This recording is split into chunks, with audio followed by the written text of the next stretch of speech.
વર્ષોથી ભાજપની સરકારે એવું કરેલું કે કોઈ માણસને બોલવા દેવાનો નહીં, ગામમાંય નહીં, સીમમાંય નહીં, સોશિયલ મીડિયામાંય નહીં, મીડિયામાંય નહીં, સરકારી ઓફિસમાંય નહીં, ક્યાંય નહીં. સેજે મોઢું ખોલો, સેજે બોલો, સેજ પ્રશ્ન પૂછો તો કાં ભાજપના ગુંડાઓ અને કાં પોલીસ આવી અને તમને દબાવવાની શરૂઆત કરે. અને 30-30 વર્ષ સુધી આવી રીતે દાબ દબાણ અને દંડાની સરકાર ભાજપે ચલાવી. પણ જ્યારથી વિસાવદર વિધાનસભાના ખેડૂતોએ હાવણો માર્યો છે ત્યારથી આખા ગુજરાતના લોકોની અંદર એક નવો હિંમત આવી છે, નવો વિશ્વાસ આવ્યો છે. દોસ્તો, બધાય બોલતા થયા છે, અવાજ ઉઠાવતા થયા છે, નીડર બન્યા છે, પોતાના હક માટે લડતા થયા છે. અને લોકો જાગ્યા, લોકો બોલતા થયા, અવાજ ઉઠાવતા થયા. તો ભાજપ અને કોંગ્રેસ બેયના પેટમાં તેલ રેડાયું કે આટલા વર્ષથી દબીને રાખ્યા હતા એને આણે બોલતા કેમ કર્યા.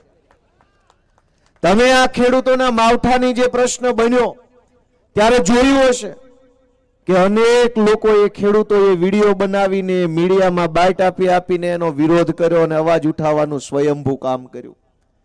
અને એના કારણે સરકારની ઉપર દબાણ થયું. સરકારે કૃષિ મજાક પેકેજ જાહેર કર્યું. આંકડો બોલો તો એમ લાગે કે બધા ખેડૂતોના ફળિયામાં એક એક હેલિકોપ્ટર આવી જાય એટલા રૂપિયા ફાળવ્યા છે. અને બોલે એવી રીતે છાપામાં 10,000 કરોડનું પેકેજ. હાથમાં કેટલા આવશે? તો કે હાથમાં તમાકુ બીડી લેવાય એટલા પૈસા આવશે. પણ મિત્રો, મને એક વાત યાદ આવી આ 10,000 કરોડના પેકેજ ઉપર. અહીં મંચ ઉપર બધા આપણા આગેવાનો એ વાત કરીને કે સરકારમાં આમ ને સરકારમાં તેમ ને સરકાર આમ. મને તો જ્યારથી વિસાવદરના લોકોએ ગાંધીનગર મોકલ્યો ત્યારથી મેં સરકાર ભાળી નથી. મને તો ત્યાં રોજ સર્કસ જોવા મળે છે. એ સર્કસ છે, સરકાર છે નહીં. તમે કોની વાત કરો છો? સરકાર હોવી જોઈએ ને. દોસ્તો, 10,000 કરોડ રૂપિયાનું પેકેજ આવીને જાહેર કર્યું.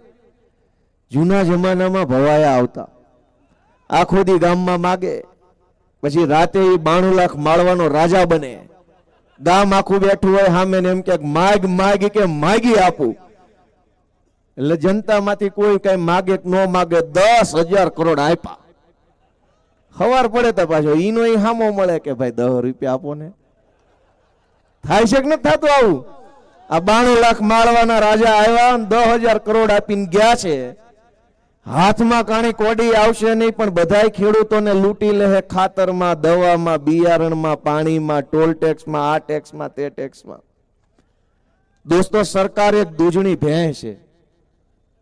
પણ કમનસીબી ગુજરાતના ખેડૂતોની એવી છે કે મોઢું આપણા ભાગમાં આવ્યું અને પછવાડું કંપનીના ભાગમાં આવ્યું.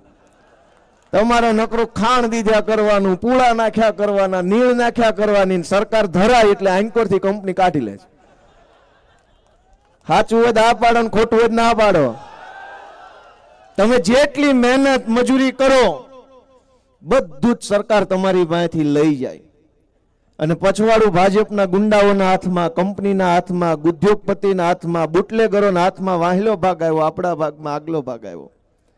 ગમે એટલી મહેનત કરો વધે નહીં કાંઈ. સરકાર ખાઈ જાય ને ઓલી બાજુથી કાઢી લે, દોઈ લે છે.